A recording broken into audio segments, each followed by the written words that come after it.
Hello friends, నా స్టైల్లో పాలక్ పన్నీర్ ఎలా ప్రిపేర్ చేసుకోవాలో చూసేయండి. నేనైతే పాలకూరని మంచిగా వాష్ చేసుకొని వాటర్లో 2 మినిట్స్ బాయిల్ చేసుకొని చల్లారిన తర్వాత టేస్ట్కి సరిపడా పచ్చిమిరపకాయలు వేసుకొని గ్రైండ్ చేసి పక్కన పెట్టుకున్నాను. తర్వాత ఒక కడాయిలో ఆయిల్ వేసుకొని గరం మసాలా దినుసులు, జీరా, ఎండుమిరపకాయలు వేసుకొని ఫ్రై చేసుకున్నాను. తర్వాత ఉల్లిపాయ ముక్కలు వేసుకొని ఉల్లిపాయ ముక్కలు గోల్డెన్ బ్రౌన్ కలర్ వచ్చే వరకు ఫ్రై చేసుకొని తర్వాత అల్లం వెల్లుల్లి పేస్ట్ వేసుకొని ఫ్రై చేసుకున్నాను.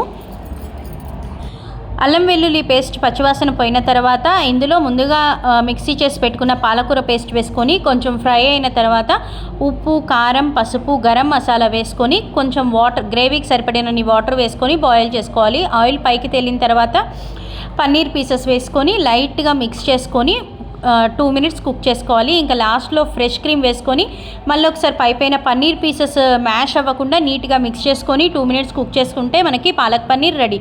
నేనైతే ఇక్కడ రోటీతో టేస్ట్ చేస్తున్నాను.